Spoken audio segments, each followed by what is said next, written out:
दोस्तों आज मैं आपको बताऊंगा उस गाने के बारे में, उस गाने में आए हुए कठिन शब्दों के अर्थ जिसने रानू मंडल को फर्श से उठाकर अर्श पर बिठा दिया। जी हां, रानू मंडल।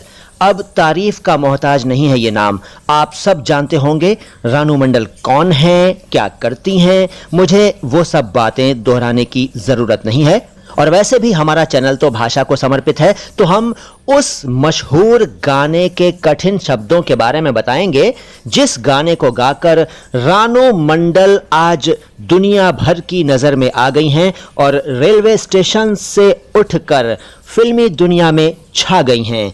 जी हां, वो गाना है शोर फिल्म का मशहूर गाना एक प्यार का नगमा है। शोर फिल्म के लिए इस गाने को लिखा था संतोष आनंद साहब ने, लक्ष्मीकांत प्यारेलाल साहिबान की जोड़ी ने संगीत दिया था और लता मंगेशकर साहिबा और मुकेश साहब ने गाया था। 1972 में रिलीज हुई थी फिल्म शोर, लेकिन तब कौन जानता था कि एक रानू मंडल आएंगी और सब पर छा जाएंगी। जी हां, रानू मंडल को आपने ये गाना गाते हुए टीवी पर कई बार देख लिया होगा अब तक, लेकिन मैं आपको बताऊंगा इस गाने में आए हुए कई ऐसे शब्दों के अर्थ जो आप अभी तक शायद नहीं जानते होंगे। तो इस वीडियो को ध्यान से देखिए, पूरा देखिए, बल्कि सुनिए, स्किप मत कीजिएगा। बहुत जल्दी जल्दी बताऊंगा, ध्यान से सुनिएगा। आज भी यकीनन आपकी जानकारी में वृद्धि होगी, आपकी मालूमात में इजाफा होगा और आप आज कुछ शब्दों के बारे में सुनकर चौंक पड़ेंगे, जैसे कि मेरे वीडियोस में हमेशा चौंक जाते हैं। तो बात शुरू करता हूं। एक प्यार का नगमा है, मौजों की रवानी है, जिंदगी और कुछ भी नहीं, तेरी मेरी कहानी है। इन दो लाइनों में सबसे पहले तो नगमा शब्द की बात। क्या आप जानते हैं नगमा का अर्थ क्या है? आप बोलेंगे जी हां, हम जानते हैं नगमा का अर्थ गीत है, लेकिन कई लोग इसको नगमा कह देते हैं। न कहा करें, नगमा शब्द है, नगमा, और ये उर्दू में अरबी भाषा से आया है। जी हां, शायद ये आपको पता नहीं था, अब पता हो गया। नगमा अरबी भाषा से आया। उसके बाद मौजों की रवानी है। मौज क्या होती है? मौज होती है तरंग, लहर, और मौज भी उर्दू और हिंदी में अरबी भाषा से आया। रवानी क्या होती है? मौजों की रवानी है। रवानी फारसी भाषा से उर्दू और हिंदी में आया। इसका अर्थ है प्रवाह, बहाव। जिंदगी और कुछ भी नहीं, तेरी मेरी कहानी है। कहानी तो हिंदी का शब्द है, ये तो आप जानते हैं, लेकिन जिंदगी किसका शब्द है? कौन सी भाषा का शब्द है साहब? जिंदगी फारसी भाषा का शब्द है। जी हां, फारसी भाषा से आया। इसके बाद आती हैं लाइनें कि कुछ पाकर खोना है, कुछ खोकर पाना है। जीवन का मतलब तो आना और जाना है। जीवन तो आप जानते हैं हिंदी का शब्द है, लेकिन मतलब किस भाषा से आया जरा बताइए तो? उर्दू से? अमा उर्दू में भी तो कहीं से आया है, अरबी से आया है। जी हां, मतलब अरबी भाषा का शब्द है। और फिर लाइनें हैं कि दो पल के जीवन से एक उम्र चुरानी है। पल हिंदी का शब्द है। इक क्या है? इक एक है। और उम्र किस भाषा का है? उम्र का मतलब तो आयो, एज है, लेकिन ये अरबी भाषा से आया। क्या आप जानते थे अब से पहले? नहीं ना? अब जान गए। आगे चलते हैं। तू धार है नदिया की, मैं तेरा किनारा हूं। तू मेरा सहारा है, मैं तेरा सहारा हूं। धार क्या है? धार हिंदी का शब्द है, स्ट्रीम, करंट है। नदिया किस भाषा से आया? उर्दू से? आमा नहीं यार, नदिया तो हिंदी का ही है, संस्कृत से आया। संस्कृत में नद्य कहते हैं, नद्य, नद्य, नदिया बन गया। और इसके बाद किनारा।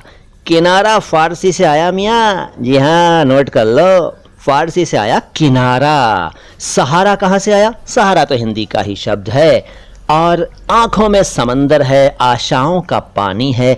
आंख शब्द हिंदी का है, अक्ष से बना। अक्ष शब्द है संस्कृत में और उसी से बन गया आंख। समंदर का मतलब तो आप जानते हैं, समुद्र कहते हैं हिंदी में, उसी से समंदर शब्द बना। आशाओं का पानी है। आशा हिंदी का शब्द है, आप जानते ही होंगे, जो नहीं जानते हैं वो अब जान गए। आशा का मतलब है उम्मीद, होप, आशा, जिसको उर्दू में आस भी कह देते हैं। और फिर पानी के बारे में तो मैं क्या कहूं, आप सब जानते ही हैं। फिर लाइनें आती हैं, तूफान तो आना है, आकर चले जाना है। बादल है ये कुछ पल का, छाकर ढल जाना है। तूफान किस भाषा का है? फारसी का? अरे नहीं यार, अरबी का है। जी हाँ, फारसी का नहीं, अरबी का है तूफान शब्द। और बादल, बादल तो भैया अपनी हिंदी का ही है। हाँ जी। पल किसे कहते हैं? पल का मतलब है लम्हा, क्षण। जी हाँ, वही जिसको उर्दू में लहजा भी कहते हैं। लहजा नहीं, लहजा। ये सब बता चुका हूँ कई वीडियोस में, उन वीडियोस को देख लीजिएगा। आगे चलते हैं। परछाइयाँ रह जाती, रह जाती, निशानी है जिंदगी और कुछ भी नहीं, तेरी मेरी कहानी है। परछाई, परछाई हिंदी का शब्द है। असल में ये प्रतिच्छाया था, प्रतिच्छाया, और बिगड़ कर बन गया परछाई। निशानी कहाँ से आया? निशानी फारसी भाषा से आया। हाँ, फारसी का शब्द है मियाँ। हिंदी में तो इसको कहते हैं पहचान, लक्षण, स्मृति चिन्ह वगैरह, निशानी। फिर इस गाने का एक और अंतरा है, जो दिल को तसल्ली दे वो साज उठा लाओ, दम घुटने से पहले ही आवाज उठा लाओ। दिल किसे कहते हैं ये तो पूछने वाली बात ही नहीं है, लेकिन ये जरूर पूछने वाली बात है कि दिल किस भाषा का शब्द है।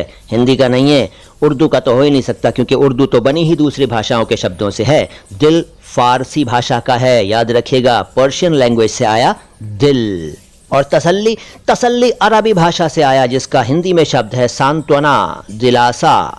साज उठा लाओ, साज किसे कहते हैं? साज कहते हैं इंस्ट्रूमेंट को, वाद्य यंत्र, साज। लेकिन है किस भाषा का? फारसी भाषा का है मियाँ। जी हाँ। और दम घुटने से पहले ही आवाज उठा लाओ, दम फारसी भाषा का है, इसका हिंदी में तो श्वास, प्राण, और उर्दू में कहें तो सांस और जान शब्द हैं, लेकिन दम पर्शियन लैंग्वेज का है। आवाज किस भाषा का है? फारसी का। जी हाँ। अब आप देख लीजिए, आप कितने शब्द फारसी और अरबी के बोलते हैं रोजाना, तो आवाज फारसी का है। इसके बाद अगली लाइनें देखिए, खुशियों का तरन्नुम है, अश्कों की जबानी है। खुशी, खुशी भी फारसी भाषा का शब्द है यार, और तरन्नुम अरबी भाषा का शब्द है। तरन्नुम का अर्थ है स्वर माधुर्य, हिंदी में स्वर माधुर्य। और भी पर्यायवाची हैं, अलग से बता चुका हूं कुछ वीडियोस में, उनको देख सुन लीजिएगा। अश्कों की जबानी है, अश्क किसे कहते हैं यह भी बता चुका हूं कुछ वीडियोस में, दोबारा बता रहा हूं। अश्क का मतलब है आंसू, अश्रु, टीयर्स, और फारसी से आया, ये पहले बता चुका हूं, फिर बता रहा हूं। अश्क, अश्क है, अश्क नहीं है, का के नीचे नुक्ता नहीं है, अश्क फारसी का है। अश्कों की जबानी है, जवानी नहीं है, जवानी नहीं है, जबानी है। जबानी, जबान से बना, जिसको जुबान भी कह देते हैं, फारसी भाषा का शब्द है। जबानी का मतलब है मुंह से, मौखिक। और फिर लाइन वही, जिंदगी और कुछ भी नहीं, तेरी मेरी कहानी है। ये गाना फिल्म में कई बार आपने देखा और सुना होगा। इस गाने के सैड वर्जन में एक लाइन और है, वो भी बता देता हूं। किस बात का रोना है, हर चीज तो फानी है। अगर आपने मूवी देखी है तो आपको याद आएगा कि मनोज कुमार साहब एक बच्चे को गले लिपटाकर ये लाइन गा रहे हैं, मतलब इस लाइन पर लिपसिंग कर रहे हैं। किस बात का रोना है, हर चीज तो फानी है, जिंदगी और कुछ भी नहीं, तेरी मेरी कहानी है। तो यहाँ एक शब्द आपको शायद परेशान कर सकता है, फानी। फानी अरबी भाषा से आया, इसका अर्थ है नश्वर, यानी कि नष्ट हो जाने वाली, यानी खत्म हो जाने वाली, समाप्त हो जाने वाली, यानी कि हर वस्तु समाप्त हो जाने वाली है। तो किस बात का रोना है? तो मुझे यकीन है कि आज आपको बहुत सारे शब्दों के बारे में मालूम हो गया होगा, और अब आप जब रानू मंडल साहिबा को ये गाना गाते हुए सुनेंगे दोबारा, तो आपको ज्यादा मजा आएगा, क्योंकि आप कठिन शब्दों के अर्थ समझ चुके हैं। तो इस वीडियो को दूर दूर तक फैला दीजिए, और हमारे चैनल को सब्सक्राइब कर लीजिए अगर नहीं किया है तो, बेल आइकन प्रेस कर दीजिए अगर नहीं किया है तो, और लाइक का बटन तो जल्दी दबा दीजिए। इस वीडियो को अपने दोस्तों के साथ शेयर जरूर कीजिए, कमेंट बॉक्स में कुछ ना कुछ जरूर लिखिए। आता हूं बहुत जल्द लेकर आपके लिए कोई और बढ़िया सा वीडियो, जानकारी भरा। सलाम हिंदुस्तान।